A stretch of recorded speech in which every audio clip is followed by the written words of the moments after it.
দেখেন মানুষ কতটা নিষ্ঠুর আর কতটা পাষাণ হলে এরকম কাজ করতে পারে। মানুষের কাজ দেখেন তিনি।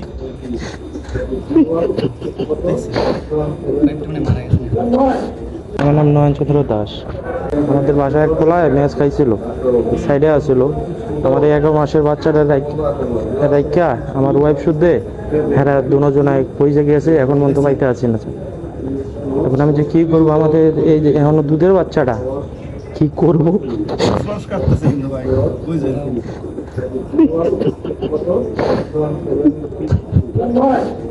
তো আমি এখন এই বাচ্চাটা হলে কি করবো, অনুরোধ জানাইতে আছি। এখন যে মহিলাটা গেছে তার হয়তো তার সাথে বনে না, তার পোষায় না। পাগল নাকি আপনি? পোষায় না এটা কোনো কথা হইতে পারে?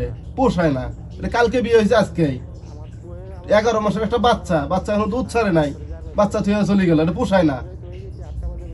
আসলে ঠিক কথা বলছেন। আসলে আরে ভাই কিভাবে ঠিক বলবো? কথা না। আরে দেখেন এর সাথে সংসার, বাচ্চা নিল কিসের জন্য? বাচ্চা নিলে কিছু না। ও ঠিক আছে, এটা তার চলে যাইতো, আগেই চলে যাইতো, দরকার আছে না, এর সাথে চলে না, এর সাথে পোষায় না, এর সাথে থাকবো না আমি, চলে যেত, অপশন ছিল না তো। আসলে ভুলটা আমারই হয়েছে। পোষায় না বলতে সবারই ঘর থেকে কাটায় আসতে হবে, যে পক্ষপাতিত্ব থেকে কাটায় আসতে হবে। আসলে যে মেয়েটা, যে মহিলাটা যাবোটাই কাজটা করছে, তারও ফ্যামিলি আছে, তার ফ্যামিলি হয়তো তাকে সাপোর্ট করতে পারে, তো না ঠিকই করছে, তার জামাই এরকম শুরু করে।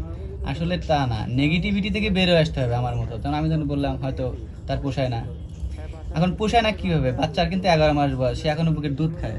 জাহিদ ভাই যে কথা বললো, তাহলে সে যদি 11 মাসের বাচ্চা হয়ে থাকে, তাহলে সে বাচ্চাটা কেন নিল? বিয়ে তো হ্যাঁ, বিয়ে তো আজকে হয় নাই। আসলে বিস্তারিত না ভেবে না বুঝে, আসলে পক্ষপাতিত্ব, আসলে মহিলাটাই ভালো না। আরে আপনি দেখছেন এখানে মহিলা মানুষ, মায়ের জাত, বোন, এরা তো এরকম করতে পারে না। এটা কত প্রকার খুব জঘন্য কাজ করছে ভাই, আসলে একদম জঘন্য কাজ করছে।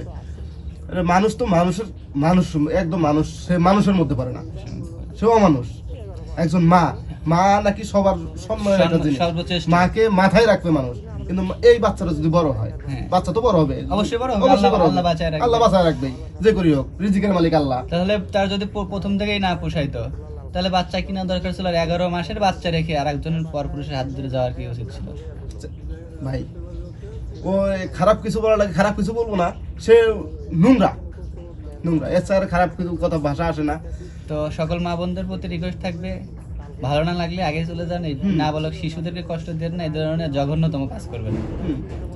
তো অবশ্যই আপনাদের মতামত আশা করছি। আজকে এই পর্যন্তই, আল্লাহ হাফেজ।